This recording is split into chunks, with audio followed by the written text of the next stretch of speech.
Welcome to February 28th, 2026. The Singularity is now powerful enough to trigger a constitutional crisis.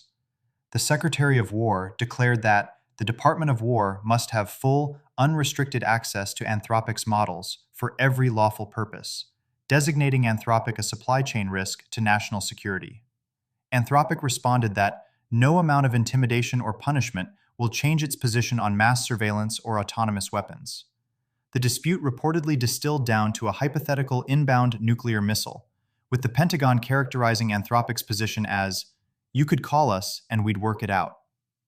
With impeccable timing, Sam Altman announced that OpenAI has reached its own agreement to deploy on the Pentagon's classified network, claiming the same red lines as Anthropic on surveillance and autonomous weapons, but an Undersecretary of State promptly noted that the contract still flows from all lawful use.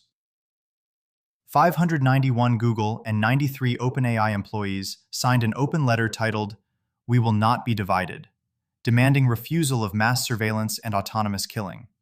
As Ethan Mollick notes, this is exactly what you would expect when AI gains real capabilities, governments vying with labs for control.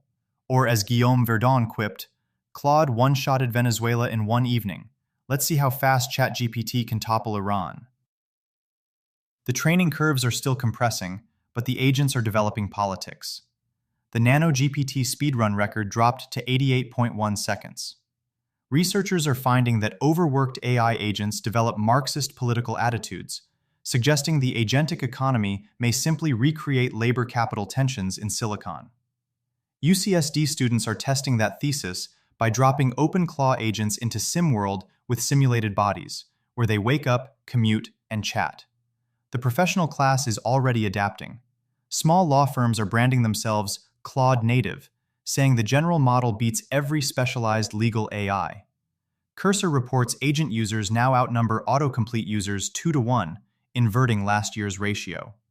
The logical endpoint is in education, where an agent called Einstein attends lectures, writes papers, and takes tests on a student's behalf.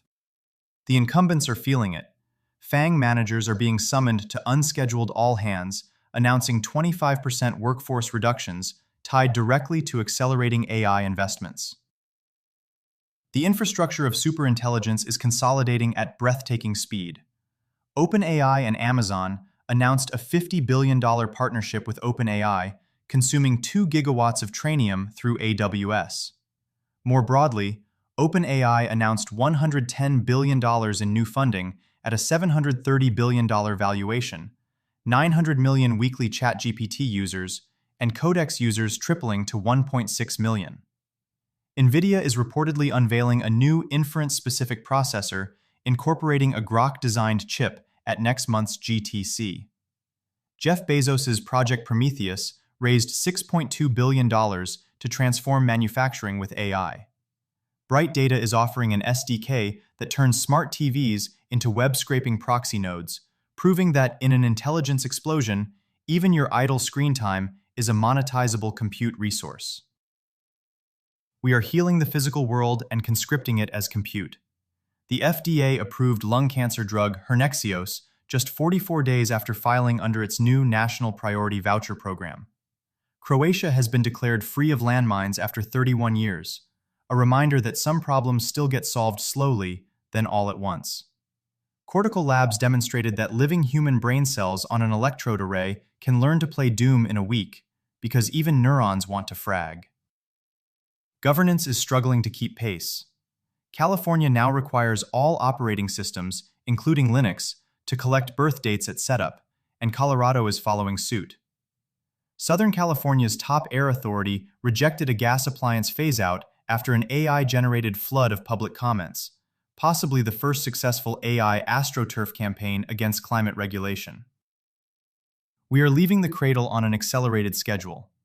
Vertical starships are driving down Texas highways. SpaceX is targeting a confidential IPO filing next month at a valuation north of $1.75 trillion.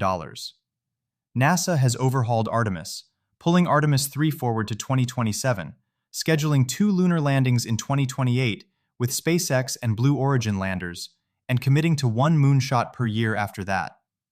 Meanwhile, Representative Eric Burleson declared it official that the UAP documentary Age of Disclosure has changed the course of history. Every institution on Earth that was built to ration intelligence is now struggling with its price falling toward zero.